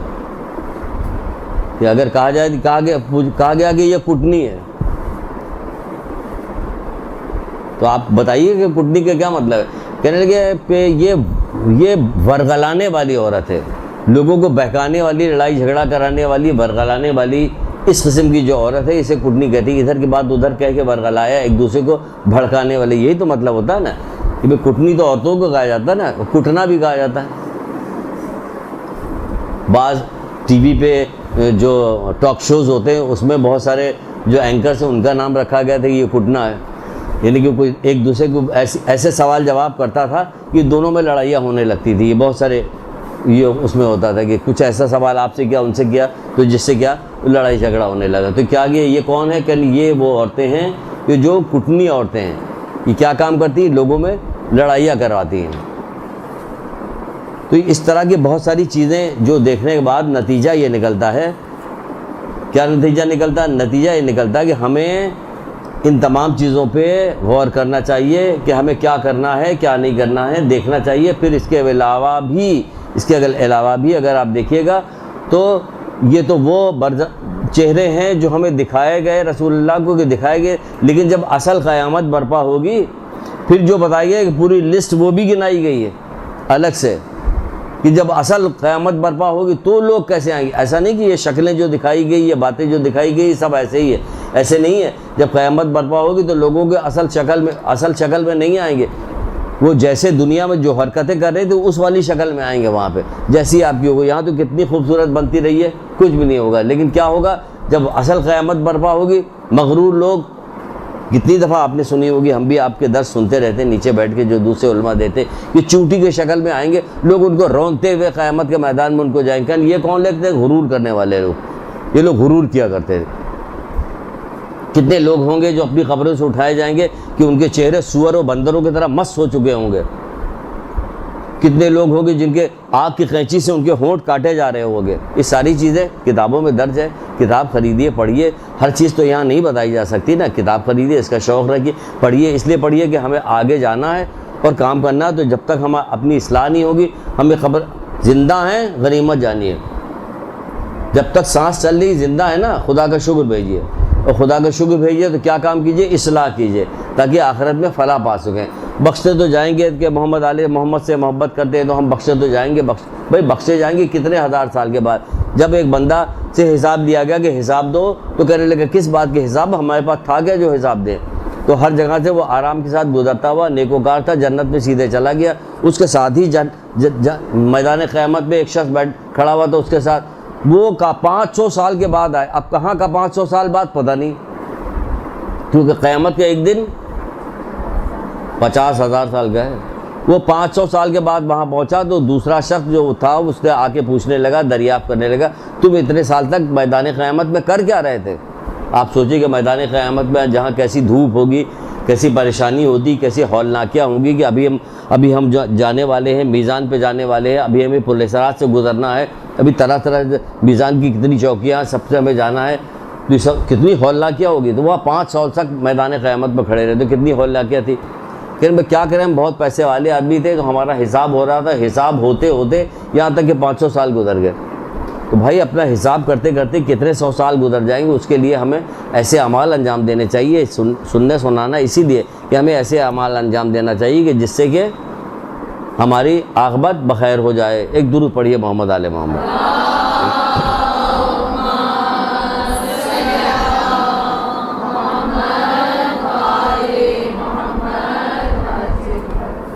جی کتاب ہے معراج، آیت اللہ دست غیب کی لکھی ہوئی پوری کتاب ہے. خریدیے. بہت ساری باقیات کتنی چیزیں چھوڑ دی، کتنی چیزیں اس میں سے کٹ کر کر کے بیان کی کہ کچھ بیان کرنے میں پڑھنے میں اور ہے کہ آپ پڑھ لیجیے گا، بیان کرنے میں اور ہے کہ کہاں بیان کیا جا سکتا نہیں کیا جا سکتا۔ تو اگر آپ اس کی تفصیل پڑھنا چاہتی ہیں، دیکھنا چاہتی ہیں، تو یہ معراج آیت اللہ دست غیب کی کتاب ہے، خریدیے، پڑھیے، اور پڑھنا بھی چاہیے کہ ہمارے نبی کو معراج ہوئی، کتنی عظمت ملی۔ اب ہماری معراج کیا ہے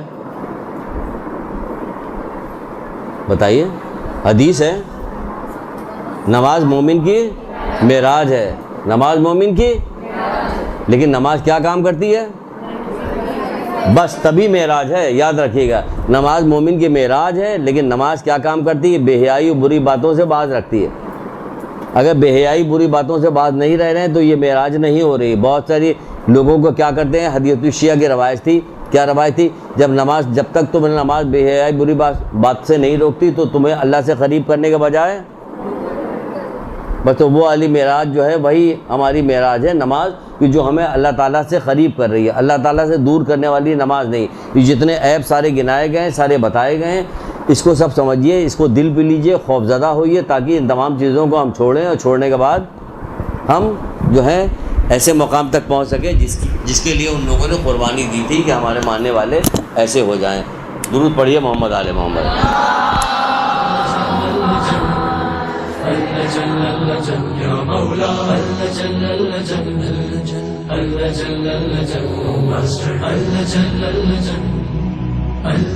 يا صاحب الزمان